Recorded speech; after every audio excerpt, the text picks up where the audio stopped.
Olá, boa noite para quem já está chegando. Vamos esperar mais um pouco então, mais uns 10 minutos para que a gente possa começar a palestra dessa noite. Quem estiver me vendo, ouvindo e puder me dar um feedback, se o som está bom, se a imagem está boa, eu agradeço. Quero aproveitar que também me ocorreu aqui uma ideia de quem está assistindo ou for assistir posteriormente, da última palestra que eu fiz, a Giane, minha grande amiga, da última palestra que eu fiz, nos últimos 5 minutos a internet caiu. E eu estava contando uma história do Chico Xavier. E as pessoas ficaram depois questionando como é que ficou o fim da história, como é que ficou o fim. Eu vou aproveitar então esses minutinhos e falar rapidamente sobre o que aconteceu com aquela história. Para quem assistiu ou quiser saber, nós estávamos falando sobre um tema sobre perdão, coisas assim, né? Eu não lembro exatamente o tema que era, mas era sobre a força do amor, de um modo geral. E o que aconteceu? Eu estava contando que em 1973, o cinema americano lançou na época um filme chamado O Exorcista. E era um filme assim que abalou a época, né? Todo mundo assistiu, fez aquela coisa assim bem mundial mesmo. E o Chico foi assistir. E todo mundo querendo saber o que tinha acontecido. Que eu não queria saber a opinião dele. E aí, Chico, você assistiu o filme? Como é que foi? O que você achou, né? O Chico daquele jeito dele, né? Uma gracinha. A menina era boazinha. O pescoço dela girava. Era uma coisa... Sabe como que era? O Chico era todo amoroso com qualquer coisa. Mas as pessoas queriam uma opinião, digamos, técnica dele, né? O que, numa situação daquelas que não era de obsessão, era de possessão, o que eles deveriam ter feito, qual era a atitude, né? Se contava que uma menina americana, filha de uma atriz, tinha sido possuída por um demônio africano. O negócio é tão ruim que até arrumaram o lugar de nascimento do demônio. Nasceu na África, como se os espíritos tivessem países para nascer. Esse, no caso, nasceu na África e foi fazer não sei o que nos Estados Unidos, atormentar a coitada da menina lá. E o Chico falou, olha, de tudo que eu vi,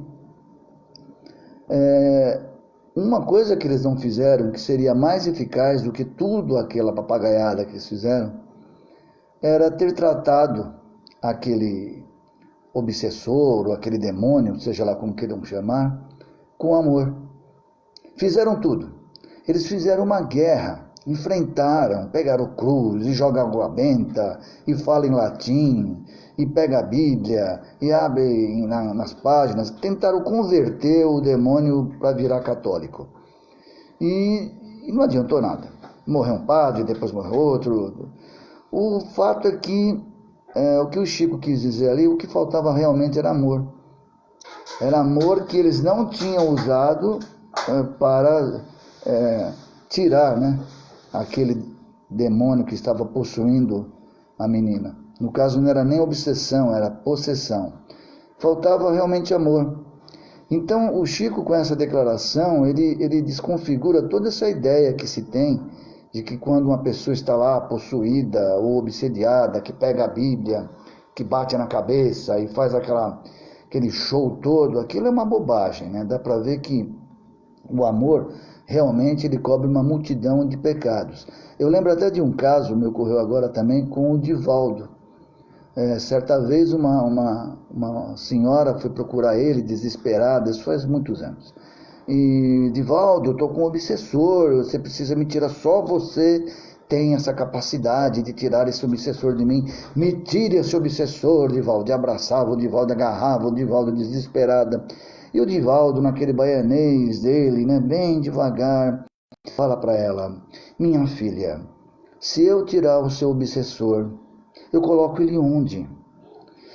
Ele quis também dizer, da mesma forma, que não se tira obsessor, não se tira demônios, não se tira nada. Você educa, você disciplina, você doutrina essas criaturas que o Chico Xavier chamava de espíritos menos esclarecidos, ou irmãozinhos menos esclarecidos. É como o Chico chamava carinhosamente. Então, fica esse tempo aí, que a gente aproveitou, para finalizar a live anterior que havia caído a conexão, justamente quando eu ia dizer que o conselho que o Chico deu foi que tratassem o suposto demônio africano com amor, e não jogando cruz nele, água benta, falando em latim, que não adiantava nada, até porque o demônio era africano, não ia entender latim mesmo, né? Então fica aí a dica para quem não assistiu o final da live, a história findou assim. Esperando agora mais 2 minutinhos para a gente começar, vendo que o pessoal já está se posicionando, umas carinhas conhecidas aqui, a Jane, sempre que pode acompanhando a gente, e é bacana saber que a gente cria esse vínculo com as pessoas através do Evangelho, porque eu acho que é a melhor forma de você criar um vínculo de amor mesmo, né? Porque a função do Evangelho é a união, não é a coisa da separação. A gente sempre comenta e vai comentar sempre. Muitas vezes eu repito frases nas minhas palestras, e uma que eu sempre repito é isso, é que as palestras não são feitas para espíritas, mas para espíritos. Não importa se a pessoa é de outra doutrina religiosa, até porque a doutrina espírita, na minha opinião, não é uma religião. Ela é uma programação que liberta os nossos corações e as nossas mentes. É uma libertação. Ou seja, era uma programação, não é do dia para a noite. Eu fui no centro espírita, tomei um gole d'água, assisti uma palestra e agora já sou um espírita. Não precisa, você pode ir a vida inteira, mas o que vai diferenciar o espírita, segundo o próprio Kardec, é a sua modificação moral. O que vai modificar ele, o que vai mostrar que ele realmente se tornou um seguidor do Cristo, mas não um seguidor religioso. Isso nós temos de monte, sempre teve. Mas sim um seguidor daquele que pisa no chão onde o Mestre pisou. Dado então agora às 8 horas, vamos dar então início à nossa palestra, convidando a todos que já estão aqui nessa sala virtual a se sintonizarem, se sentirem relaxados, como eu sempre digo, a mente quieta, a espinha ereta, o coração tranquilo, segundo a bela música do Walter Franco, onde ele nos convida para que nós, nesta sintonia de paz, possamos receber esses fluidos magnéticos dos nossos amigos espirituais e os seus anjos guardiões, os seus mentores pessoais que estão com vocês, aonde vocês estiverem, também acompanhando. Porque as palavras que serão ditas não são criadas pelo palestrante, tampouco pela doutrina, mas são apenas uma forma que nós temos de entender o que o Cristo veio nos ensinar. Então, a partir desse momento, todos nós, sintonizados nesta egrégora de paz, nesta luz que amplia, todos nós nos envolvendo, convidamos a todos então para dar início à nossa palestra, cujo tema hoje é muito interessante: Desprendimentos dos bens terrenos. Antes de nós começarmos diretamente a esse assunto, eu vou ler um trecho daquele livrinho que eu comentei com vocês, que é um livro antigo, muito interessante, que é Minutos de Sabedoria. E eu tirei um pedacinho aqui de uma página que está escrito assim: nunca se irrite. Sua irritação não solucionará problema algum. Medite na grande vantagem de não se irritar. Seu interlocutor voltará aos poucos à serenidade e todos poderão se entender. Seja calmo. Pense bastante antes de falar e não se irrite, porque a irritação não trará solução nenhuma a algum problema. Belíssimo, né? Quando a gente sabe que um simples ato de não se irritar, a gente já está se poupando de não estragar a nossa saúde e nem entrar na mesma vibração daquela pessoa que muitas vezes pode estar com algum desequilíbrio. Então é muito importante isso, não nos irritarmos. É difícil? É uma batalha, mas ninguém nunca disse que seria fácil, apenas difícil, mas sim, sempre é possível. E dando então início ao nosso tema, que eu já tinha dito de antemão, é muito interessante, é o desprendimento dos bens terrenos. Eu faço questão de frisar, porque quando eu mandei para algumas pessoas, houve pessoas que já questionaram, mas quer dizer que a gente não pode ter as coisas, a gente não pode, o dinheiro é algo sujo, ter coisas materiais é pecado, é aquela coisa já colocada há muitos anos pela religião. Não, mais uma vez, não. Por isso que o tema é bem claro quando começa a dizer: desprendimento, é não se apegar, é o desapego, é não nos apegarmos a nada que seja material, seja coisas ou até mesmo pessoas, e até mesmo nós. Nós temos que ter uma base conectada de entender que nada, efetivamente, nada nos pertence. Nós somos usufrutuários de tudo. Todo esse pronome possessivo, meu, seu, nosso, seu, sua, minha, não tem valor efetivo no que diz respeito ao campo existencial. Porque na nossa existência, tudo vai passar. Tudo vai, de alguma forma, se modificar. Se ela não vai estar mais conosco, vai estar com outras pessoas. Por isso a importância do desprendimento, do desapego. Um dos caminhos para nós sermos felizes está como a doutrina budista ensina, o desapego. Toda vez que nós queremos demais alguma coisa, nós sofremos. Por isso que o budismo ensina que o caminho para o sofrimento é a constância, vontade de querer ter. Toda vez que nós queremos, nós desejamos, o desejo é algo que vai nos trazer, então, percalços. O desejo vai nos trazer dor. Há um trecho de uma música da Legião Urbana, escrita pelo Renato Russo, onde ele diz que toda dor vem do desejo de não sentirmos dor. Quando nós procuramos não sentir dor, nós buscamos prazer, nós buscamos sempre querer, desejar, nós vamos sofrer. E essa é a nossa proposta de hoje. É deixar claro que nós não vamos fazer aqui uma apologia à pobreza, aqui não se tenha nada, aqui vive apenas com a roupa do corpo e mais nada não, porque isso seria contra o processo evolutivo natural que todos nós temos que ter. Ter as coisas é diferente de usá-las. Você pode muito bem ter uma coleção de automóveis e nunca sequer usá-los. Compensa? Vale a pena? Você pode dizer que eles são seus, mas você não faz uso.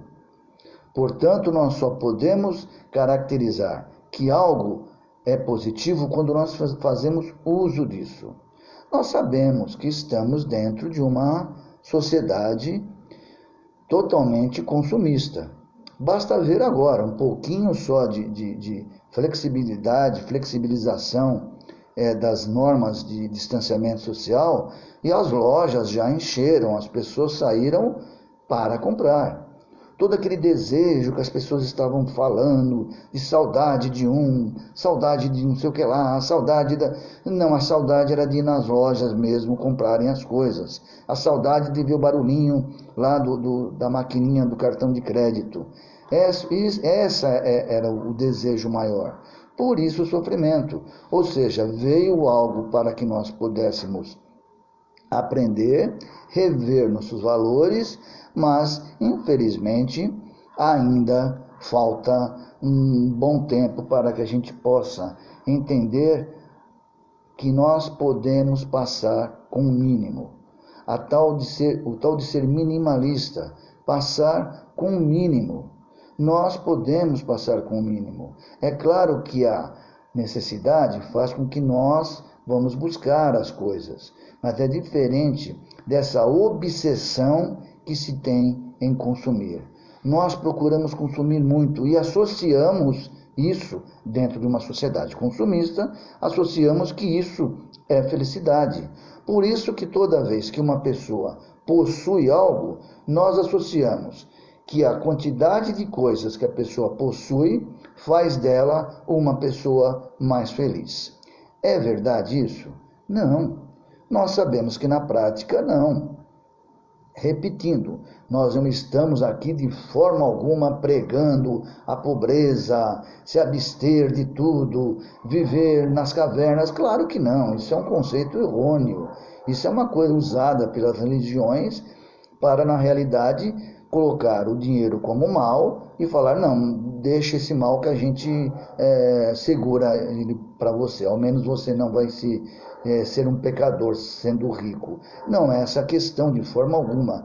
Nós estamos trabalhando com o desapego. O que nós precisamos entender é que nós nos apegamos demais às coisas e às pessoas e um dia essas coisas e pessoas vão partir. Inclusive nós mesmos. Nós que vivemos numa sociedade onde associamos que felicidade está ligada diretamente à quantidade de coisas que uma pessoa possui, nós teoricamente no nosso inconsciente pensamos que todo aquele que é rico é feliz e o pobre não. Na realidade, se nós formos analisar de uma forma fria, objetiva, nós vamos ver que é efetivamente o contrário.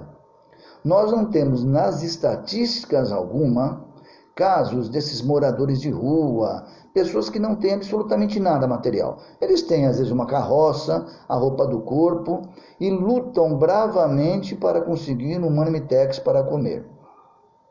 Em tese, esse pessoal tinha que ser tudo suicida. Olha, se matou por quê? Porque ele era tão pobre, ele não tinha nada. Então ele foi lá e se matou. A vida não tinha felicidade alguma. Nós não vemos isso.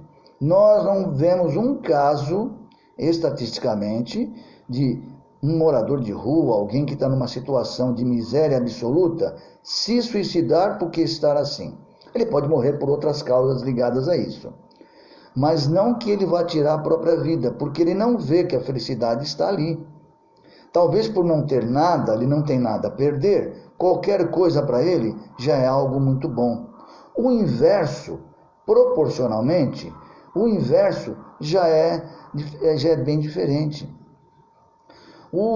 A pessoa que tem muitas posses, que tem muito dinheiro, que tem muito tudo, normalmente são essas pessoas que por qualquer coisa na vida tiram a própria existência.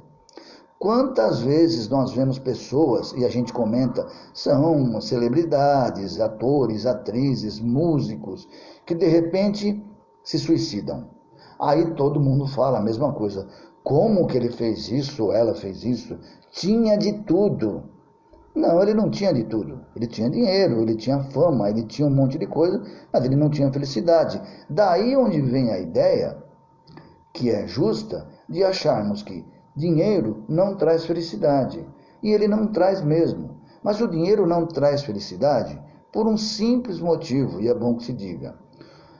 O dinheiro não foi feito para trazer felicidade, porque a felicidade é um estado de ser e o dinheiro é o estado de ter.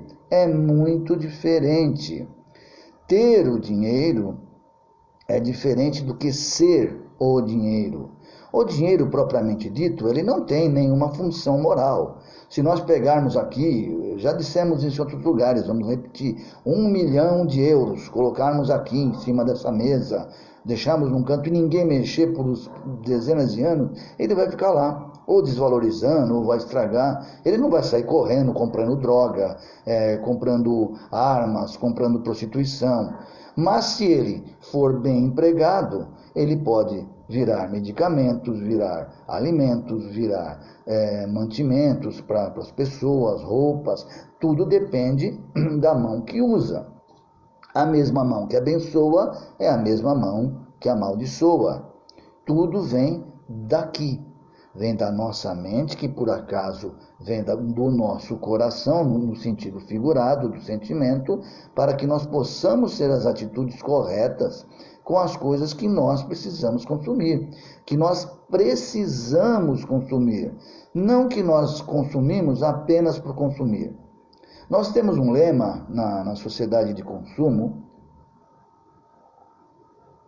que diz que é assim: o consumista é aquele que compra aquilo que ele não precisa com o dinheiro que ele não possui para mostrar para as pessoas que ele não conhece aquilo que ele não é. Porque a busca desenfreada por ter as coisas vai dar a ideia de que ele vai ser melhor do que os outros. Mas melhor em que sentido? Nós não temos como mensurar quem está melhor ou pior. É praticamente impossível. Houve um filósofo grego chamado Protágoras, que ele dizia, na sua filosofia, ele dizia que o homem é a medida de todas as coisas. O homem é a medida de todas as coisas. O que ele quis dizer com isso? É a comparação. Eu não posso dizer, uma pessoa dizer para mim, olha, você é baixinho. Para me configurar como baixinho, eu teria que estar no meio de pessoas mais altas do que eu. Mas se eu estiver no meio de pessoas mais baixas que eu já saio da figura do baixinho e viro altão. Você pode pegar uma pessoa que tem 1,90 m de altura, e essa criatura é alta. É alta, mas se colocar ele perto dos jogadores da NBA, ele vai ser chamado de tampinha, porque os caras têm 2,15 m de altura. Não temos uma medida de comparação. Há pouco tempo, eu fico andando pelas ruas, levo as pessoas. Eu estava dentro de um bairro, aqui em São Bernardo mesmo, extremamente luxuoso, mas um bairro de um luxo assim absurdo, sabe, de uma ostentação fantástica, lugar que cheirava a riqueza. E eu fiquei me sentindo a pior pessoa do mundo, o mais pobre de todos. Falei, eu sou pobre demais, mais pobre que eu não tenho. Porque um carro desses aí, só um pneu já compra o meu carro inteiro. Ao sair dali poucos quilômetros, na mesma cidade, aqui em São Bernardo, um bairro depois, em alguns quilômetros, uma miséria abjeta, uma pobreza assim, um descaso do poder público, as crianças, a aparência das pessoas, as crianças na rua, os animais maltrapilhos, maltratados. Me senti o homem mais rico do mundo. Falei, não, eu não estou tão pobre assim, olha como é que está a turma. Ou seja, quando nós fazemos essa medida, esta comparação, que é aonde nós acabamos chegando no fator que nós estamos buscando aqui. Não vamos nos comparar. Ao nos comparar, nós vamos sempre nos frustrar, porque nós vamos criar uma pseudo-ideia de que o outro está melhor do que a gente. Vejam nas redes sociais. As redes sociais estão aí para isso. Ninguém posta lá que está lavando roupa, que está lavando louça, que está lá fazendo alguma faxina na casa. A pessoa põe lá que está tomando uísque e ainda coloca eu mereço, como se merecesse intoxicar o organismo. Está lá comendo carne, num churrasco ou na piscina, e ainda às vezes coloca assim, vida ruim. Passando sempre a ideia de que a felicidade é aqueles momentos ali de exagero, de excesso. Nós vivemos numa sociedade de excessos. Tudo nós queremos muito, é muito excesso, tudo é muito. Se nós formos analisar, até aquilo que é bom, nós queremos não o normal, nós queremos demais. Ninguém diz, eu quero ter um amor, eu quero ter um grande amor. Eu quero felicidade. Não, eu quero muita felicidade. As musiquinhas do final do ano falam isso, né? Muito dinheiro do bolso, saúde para dar, vender, negociar, emprestar, cobrar juros, muita saúde, saúde demais. Aliás, esse final de ano, com todas essas coisas que estão acontecendo, deu para ver que o pessoal nem pulou direito as ondinhas, nem comeram muita, ou colocaram no bolso a ervilha, eu não sei o que põe no bolso, mas vê que as superstições caem todas por terra quando nós vemos que todas essas buscas pelas coisas fáceis, a troco de superstições inclusive, são balelas, elas não funcionam. Por isso que nós precisamos valorizar o lado espiritual. Nós não precisamos ser fanáticos religiosos, porque senão ficaremos apegados a uma religião, a um centro, a uma doutrina, achando que só ela vai trazer a verdade absoluta. Claro que não. Nós temos que compreender e nos entender espiritualmente, porque só mesmo o espírito é imortal. O que faz uma pessoa se tornar um obsessor, por exemplo? Obsessores não são aqueles seres que estão nos umbrais, que aparecem em forma de diabo, com chifre, no escuro, fazendo você beber, fumar, trair, fazer alguma coisa. Obsessores nada mais são do que pessoas que eram encarnadas e não souberam dizer a Deus as coisas, e nem a Deus as pessoas. Não entenderam que nós temos ciclos, e esses ciclos acabam. Essa é a proposta. Quando Jesus nos ensina de forma objetiva e clara, não junteis tesouros na terra, porque a traça vai corroer, a ferrugem vai comer, e o ladrão vai vir roubar. Ele quis dizer diretamente que tudo que você juntar aqui não vai ter serventia, porque alguém pode tirar de você ou ela pode perder o valor. Mas juntais tesouros no céu, porque lá eles valerão. Esses tesouros no céu, diferente do que muitas doutrinas que pregam que você precisa ter as coisas para alcançar um lugar no céu, esses tesouros no céu são as nossas virtudes, são a nossa capacidade de tolerância, de amor ao próximo, de amor com nós mesmos, quando nós nos respeitamos, quando nós procuramos uma evolução, mas não aquela evolução espiritual que as pessoas fazem através de promessas, de rezas ou de dogmas, mas uma evolução espiritual que se faz passo a passo, como nós dissemos, uma programação que vai nos libertar de conceitos antigos que nos regem há muitos séculos. Nós vemos que a satisfação que as pessoas têm quando conseguem comprar as coisas, ela é muito maior, e isso a psicologia explica, que a pessoa tem muito mais prazer quando ela vai comprar alguma coisa do que depois que ela compra. Porque depois que compra, perde a graça. O cérebro está condicionado a ir lá comprar. Eu sou louco para comprar determinada coisa. Hoje, por exemplo, o que é o símbolo de ostentação? O que difere uma pessoa da outra? O bendito do celular. que é muito útil, não há dúvida. Se não fosse ele, nós não estaríamos aqui nos comunicando. Mas o celular hoje virou um símbolo de ostentação que as pessoas acabaram colocando ele como se fosse parte do próprio corpo. Quanto vale um celular hoje? O preço do celular é o preço de uma vida humana. As pessoas querem tanto um celular que saem para roubar um celular. E não importa a cor, o modelo, ela quer aquele celular. E se a pessoa reagir, tira a vida da pessoa. Ou seja, o preço do celular é o preço estabelecido por uma vida humana. Uma vida humana vale um celular. Olha que ponto nós chegamos. Por isso que à medida em que nós nos conectamos demais com o que é material, nós nos desconectamos com o que é espiritual. Porque somente aquilo que é espiritual que vai nos elevar. Eu conto uma história, sempre me ocorre essa história. Quem já assistiu Parece Comigo, acho que já enjoou de ouvir essa história, mas eu faço questão porque ela tem a ver com esse tema. Eu trabalhava numa época em Santo André, perto do shopping. E as meninas adoravam ir lá no shopping. E às vezes eu ia junto, elas me convidavam para ir, né? E eu era o único homem que ia junto, não gostava do shopping, porque eu sou chato mesmo. E elas ficavam lá olhando a vitrine e tudo, e tinha uma mocinha que estava com a gente, olhou para uma vitrine e deu um grito, deu aquele berro, né? A gente que é espírita associa tudo com o espiritismo.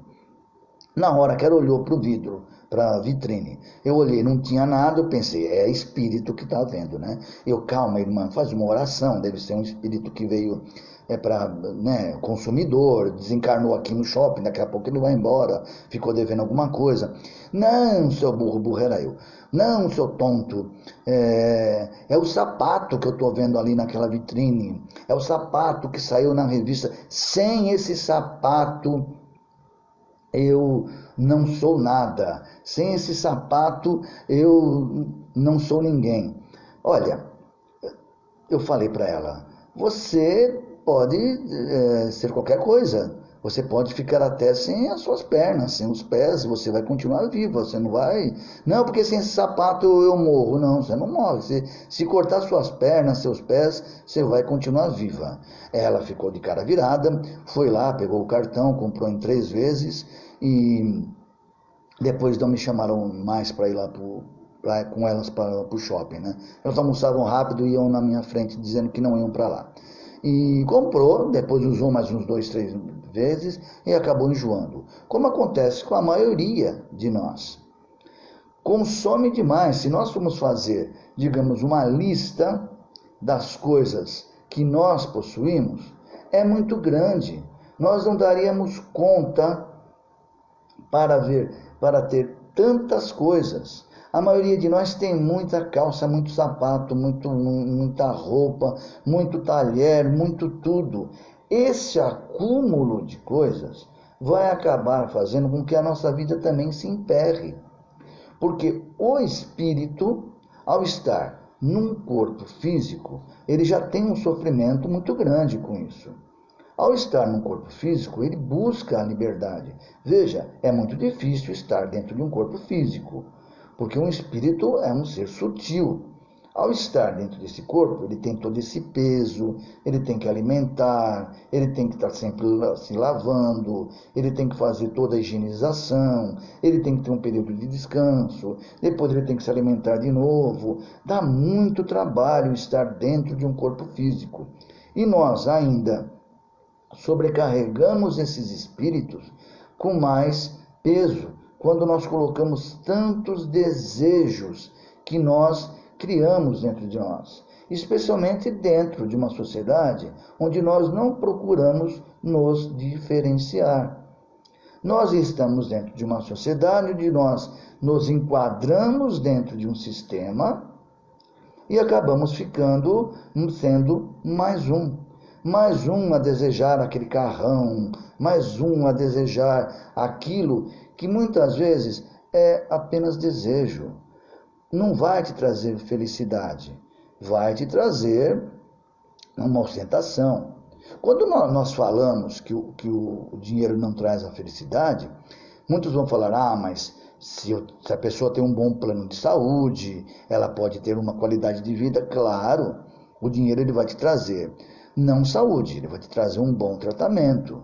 Ele não vai te trazer felicidade, ele vai te trazer momentos de pseudo-alegrias, mas não felicidade.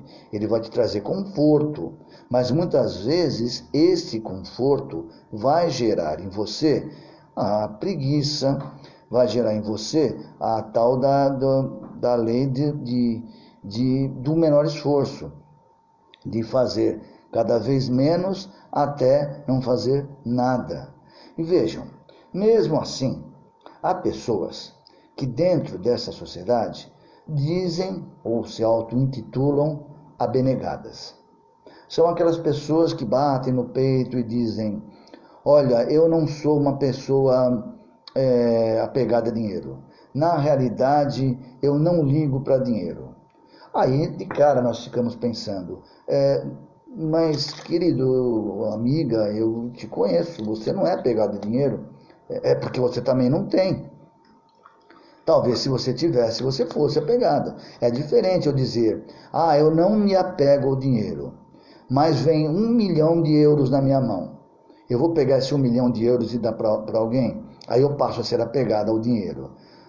Essa é a diferença. Nós precisamos colocar o dedo na ferida para entender isso.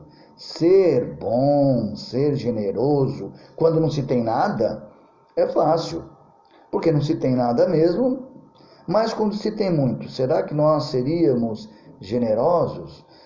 Da mesma forma quando nós vemos as pessoas fazendo aqueles golpes, dando aquelas pedaladas no campo político, com desvio de verbas, e a gente condena, mas vai saber se no lugar deles, talvez nós, no nosso consciente ali, pensando bem dentro, não faríamos o mesmo ou até pior.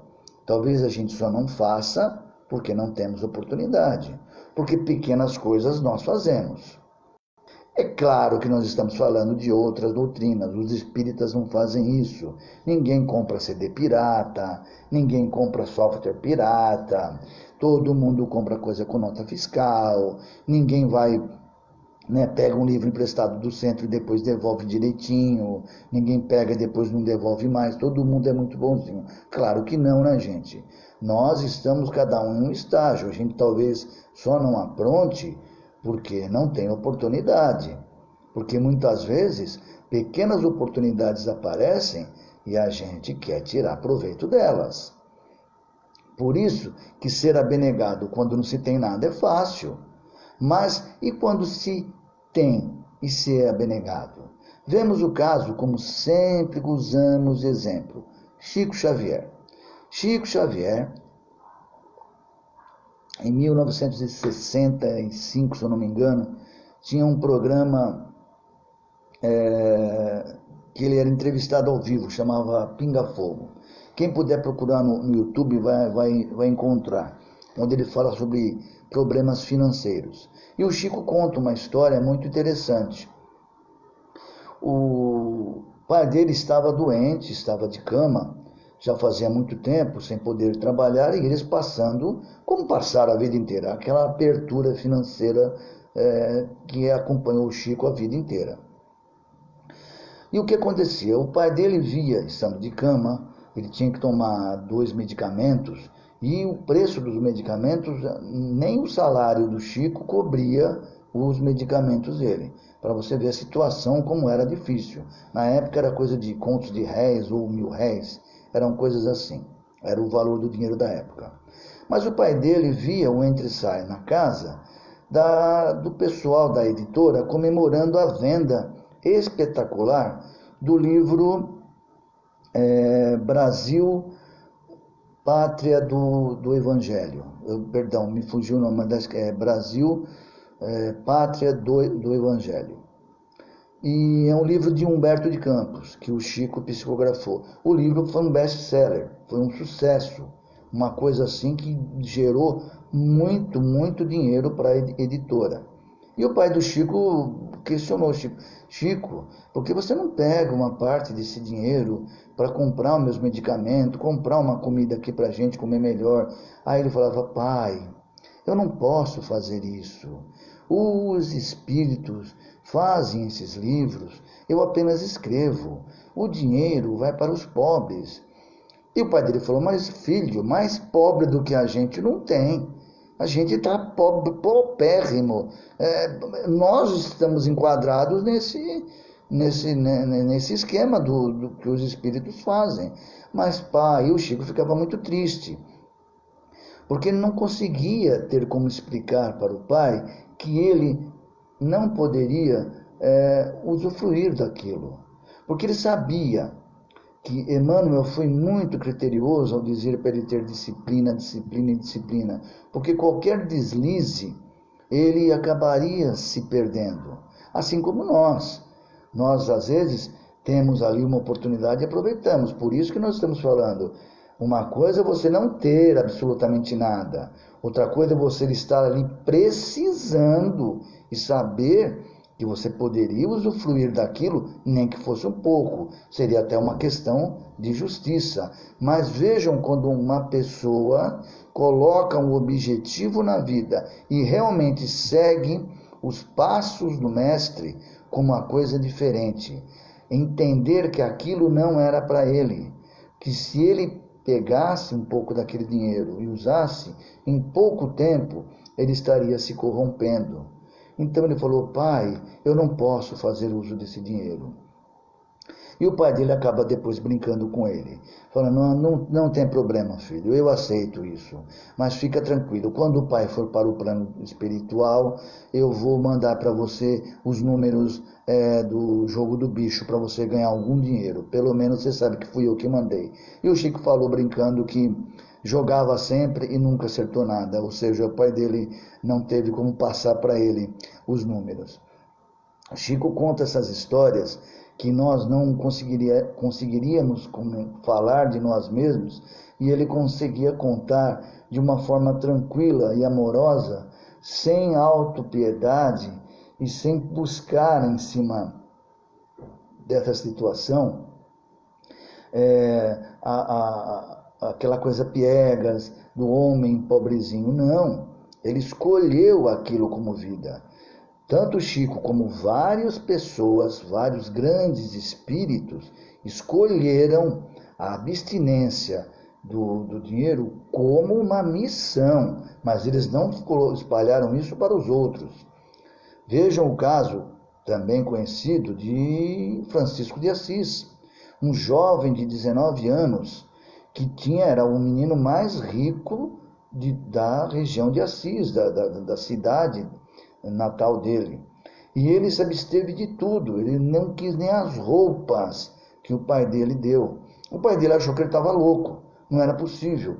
Porque quando esse menino viu as condições dos funcionários, a condição de miséria das pessoas, e ele tendo tantas coisas, e ele não aceitou isso. A ponto de, certa vez, ele estar deitado com a cabeça em uma pedra e levantar abruptamente, pegar a pedra e jogar longe, dizendo: que direito tenho eu de encostar minha cabeça nessa pedra, se aquele que eu sigo nem sequer tinha isso? Casos assim que você nota que a pessoa tem condições e se abstém mesmo, mas não é para mostrar para os outros que é bonzinho, que é benegado. É porque é um objetivo de vida. Nenhum deles ficou dizendo: seja que nem eu. Não, seja como você é. Eu me abstenho disso. É fácil? Claro que não. Nós sempre caímos em várias tentações durante todas as nossas existências. Por isso que precisamos de várias. A ideia é sempre ter várias existências para que nós possamos um dia sair do estado hominal para o estado angelical, onde nós vamos ter uma visão diferente de vida. Voltando ao desapego aos bens terrenos, nós vemos como que as coisas são no sentido de querer ter as coisas por querer. Nós vemos que, por exemplo, quando sai uma propaganda de um carro, eles colocam sempre um rapaz bonitão dirigindo o carro, do lado de uma moça linda, que a gente sabe que nunca vai conseguir uma daquela, numa estrada que a gente sabe que nunca vai ter aqui no Brasil, com um combustível que, claro, não tem nos postos de gasolina que tem aqui. E a gente vê, ali sim é felicidade. Aí a pessoa vai lá, faz aquela prestação de 840 vezes, da próxima encarnação, a pessoa fica devendo o carro a vida inteira e mais não sei quantas encarnações na frente, para achar que aquele carro vai trazer para ele a felicidade. E depois que compra, viu que o carro é muito bom, mas as estradas continuam emburacadas, a moça que aparece lá, ele não conseguiu, o IPVA vem muito alto, ele acaba se endividando e depois viu que na realidade foi a força da propaganda. Ele se deixou levar, como nós nos deixamos levar, pelo mundo das aparências. É o mundo que Platão já colocava, o mundo que nós vemos das aparências. Nós temos o mundo das ideias e o mundo das aparências. O mundo das ideias é o mundo espiritual. O mundo das aparências são esse mundo estético que nós procuramos através de padrões estabelecidos por sei lá quem. As pessoas estabelecem o tipo de corpo físico que é mais atraente, o tipo de estilo de vida que é melhor. Nós acabamos vendo que nós entramos, então, dentro desses estágios e sofremos muito. Por isso vem o sofrimento. Nós procuramos sempre querendo ter as coisas. O desejo nos faz sentir isso. Quando nós desejamos demais, nós vamos sofrer proporcionalmente demais, porque um dia aquilo vai embora. Quantos espíritos relatam que ao desencarnarem ficaram loucos em saber que aquela fortuna que ele amealhou durante tantos anos virou briga jurídica entre os filhos, entre os parentes. Nós vemos até celebridades que desencarnaram e vejam hoje que a família nem saudade tem, mas tem disputa jurídica para ver com quem fica com mais dinheiro. Isso é felicidade? Não é, gente. A felicidade é você saber que um dia você vai sair desse planeta, mas vai deixar um bom trabalho, você vai deixar um bom exemplo, você vai ser lembrado como alguém que em determinado período ajudou os outros, ajudou através de uma palavra, através de um abraço, através de uma frase, através de uma oração. Há tanto a fazer com muito pouco que nós temos, e nós só achamos que só podemos ajudar quando nós estivermos ricos, quando nós estivermos estabilizados. Há muita coisa que o dinheiro não compra, e nós sabemos disso. Há muitas coisas felizes que nós podemos conquistar de graça, sem necessariamente precisarmos de dinheiro. Repetindo, nós estamos falando do desapego, porque as religiões usaram muito disso aí também, essa ideia de uma certa frase que Jesus fala uma vez sobre era mais fácil um camelo passar pelo buraco de uma agulha do que um rico entrar no reino do céu. Bingo! Essa frase foi a ideal para dizer que quem é rico é pecador e quem é pobre é legal. Então romantizaram a pobreza. Não é isso. A título de curiosidade, o que aconteceu realmente foi que muitos acham, até numa tradução literal, que camelo era o fio, era o cabo, né? Era a linha que eles usavam para costurar. Mas essa passagem foi uma passagem, depois de algumas pesquisas, foi descoberto que Jesus estava observando uma cidade. As cidades naquele tempo eram cercadas por muros, onde as pessoas entravam para comercializar. E às 18 horas, quando escurecia, não tinha luz elétrica, claro, eles fechavam esses portões. E durante o dia passavam por esses portões os comerciantes, que passavam com os camelos. Essas paredes haviam buracos estreitos e altos, que era mais ou menos a altura e a largura de um camelo.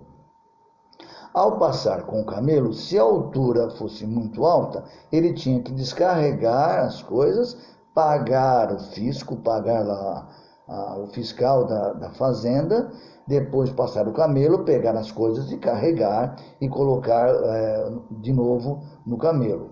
E Jesus, ao observar isso, comentou: era mais fácil um pobre entrar no reino de Deus do que um rico entrar ali, porque o camelo passar pelo buraco da agulha. Buraco de agulha era como eles denominavam esse portal, onde passavam os camelos. Era mais fácil, se você fosse pobre, não tinha problema, você podia entrar e sair. Mas quando você tinha mercadorias, quando você tinha muitas coisas materiais, você tinha que pagar o fisco. Então se tornava mais difícil. É o que ele quis dizer de uma situação metafórica. Claro que a igreja usou isso durante muitos anos como uma forma de amealhar o que as pessoas tinham. Olha, Jesus falou que se você for rico, você não entra no reino dos céus. O que eu faço? Ainda deixo o dinheiro com a gente, que a gente cuida disso aí. Como nós vemos, hoje mesmo, nos dias de hoje, passado mais de 2000 anos, as pessoas estão lá pregando Jesus, está lá abrindo a Bíblia, pega para dizer que não estão nem mentindo. Aí põe lá num parágrafo lá, interpreta: olha, está pedindo aqui 10%. Tem um ainda que fala: olha, ele podia pedir 90%, mas como Deus é legal, ele só pede 10%. Os outros 90% é teu. Então, dá os 10% para a igreja, você não está nem dando, você só está devolvendo.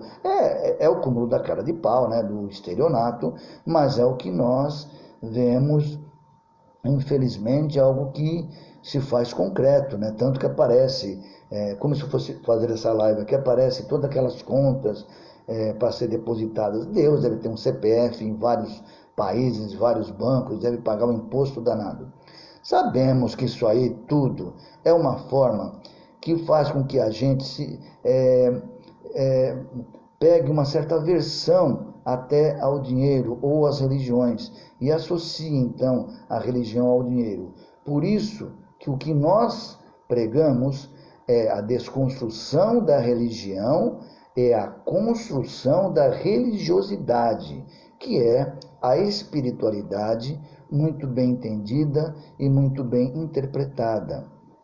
É muito diferente quando se tem a religiosidade, é onde você pratica o bem, é onde você faz o bem, mas não apenas subsidiando, mas você ensinando as criaturas a melhorarem de vida, ensinar os outros também a crescerem, porque nós só podemos crescer quando nós ajudamos os outros a crescer. Isso é uma frase de um escritor indiano, Deepak Chopra, que ele diz que a única forma de você enriquecer é ajudando os outros a enriquecerem.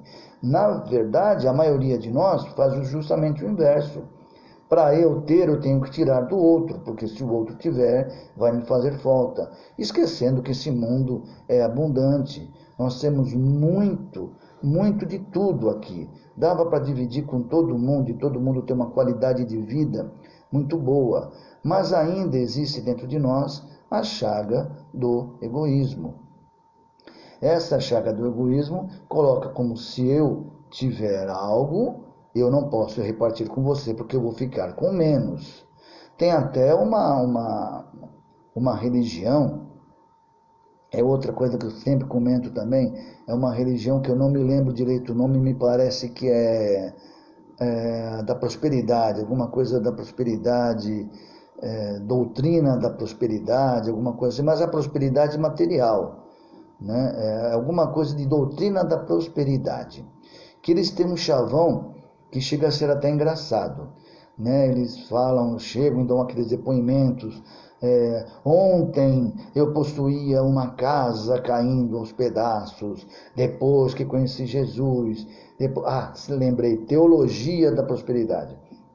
Eu conheci a teologia da prosperidade, hoje eu tenho 2 mansões.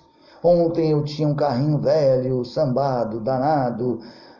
depois que conheci a teologia da prosperidade, Jesus, o pastor e todo mundo, hoje eu tenho 2 carros novos, 0. Nós sabemos que quem segue Jesus falaria justamente o inverso. Falaria, por exemplo, assim: ontem eu tinha um pão para comer. Depois que conheci Jesus, passei a ter metade deste pão, porque ele me ensinou a repartir a outra metade com um irmão que não tem.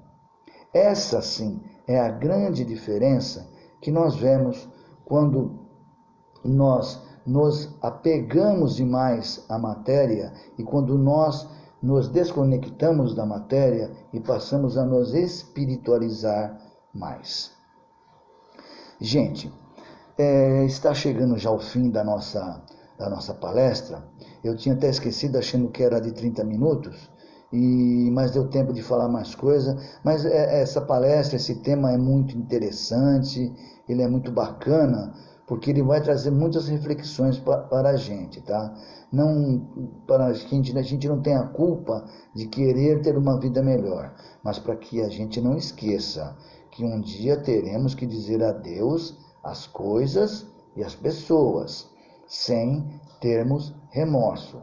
E só finalizando, antes de dizermos a oração que a gente sempre costuma dizer, de um caso também muito interessante do Chico. O Chico tem tanto caso que dá para a gente passar um ano aqui fazendo live, de tanta história legal que ele tem.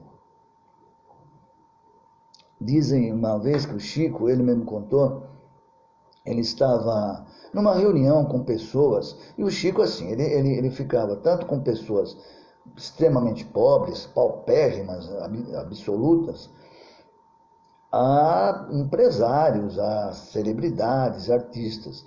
E uma dessas reuniões havia um rapaz muito rico que estava querendo caçoar dele, da situação financeira do Chico. Tem gente que acha que é engraçado caçoar dos outros, e esse moço achava engraçado. E perguntando como que era ficar no meio dos pobres, como que era nunca ter ido para Disney, nunca ter ido viajar de avião, como é que vive essa gente, né? Como é que esse povo vive? Deve ser muito triste, né? Deve dar muita dó de ver tanta gente pobre. E o Chico respondeu, com aquela calmaria dele que os sábios têm: meu querido filho, nessa vida eu já vi gente de tudo que foi tipo. Eu já vi muita gente que eu tive dó. Mas a pessoa que eu mais tive dó era uma pessoa muito pobre. Mas uma pessoa tão pobre, que a única coisa que o coitado possuía era dinheiro.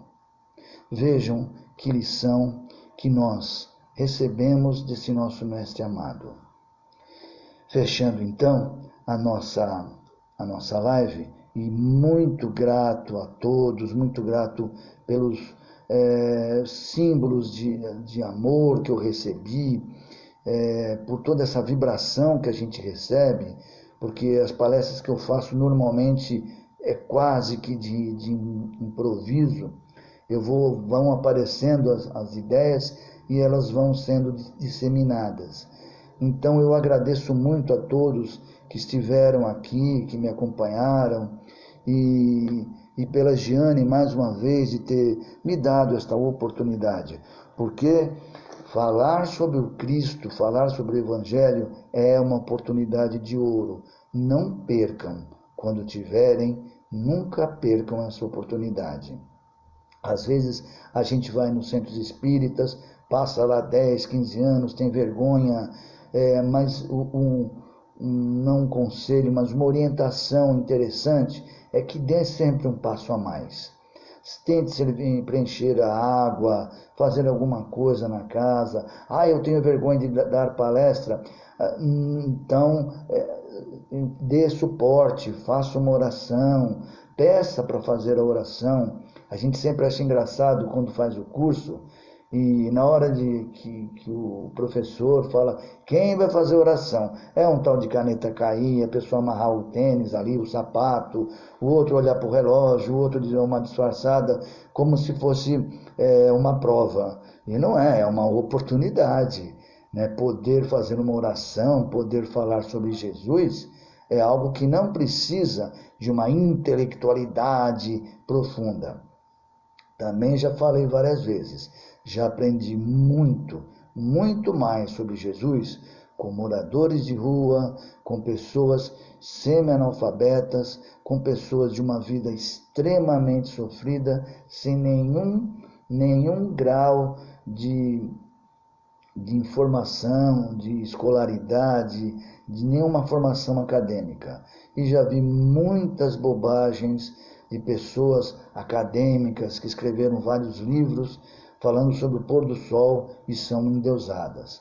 Portanto, Jesus está sempre naqueles que têm o coração puro. Essa é a pureza que nós temos de Jesus. E é dentro desta pureza que eu estou agora me despedindo, de novo agradecendo, e como eu sempre faço, a oração dominical, chamada oração do Pai Nosso, eu faço sempre de uma forma muito peculiar, muito minha, porque eu gosto de explicar que para mim a oração, ela que se for decorada, ela não tem muito sentido. Na realidade, fazer de forma mecânica é algo que não faz sentido algum. Então é sempre interessante, quando a gente fizer uma oração, seja qual for, tentar interpretá-la para poder entendê-la e sim poder aplicá-la. É o caso do Pai Nosso. Tem pessoas que sabem até em latim falar. Fala Pater Nostrum e aí vai embora, né? Aquela coisa fantástica, maravilhosa, mas que na realidade é apenas um decoreba. O importante é que quando nós fizermos um Pai Nosso ou qualquer outra oração, façamos de coração. Façamos de coração como nós estamos fazendo e iremos fazer agora. Pedindo a Deus e agradecendo ao dizer: Pai Nosso que estais aqui e em todos os lugares, santificado é o teu nome. Venha a nós o teu reino e seja feita a tua sábia e justa vontade, aqui na terra, como em todos os mundos habitados. O pão nosso de cada dia, Senhor, dai-nos hoje, mas nos dai o suficiente para poder repartir com o nosso semelhante. Pai, perdoa as nossas ofensas, nos ensinando a perdoar quem nos ofende. Não nos deixes cair em novas e em más tentações, e nos livra contra o que de mal vier, porque está em ti o poder, o reino e a glória. Muito obrigado pela atenção de todos, que todos possam ter uma noite em paz, agradável, com menos desejos materiais, para proporcionalmente termos mais felicidade espiritual. Muita paz a todos.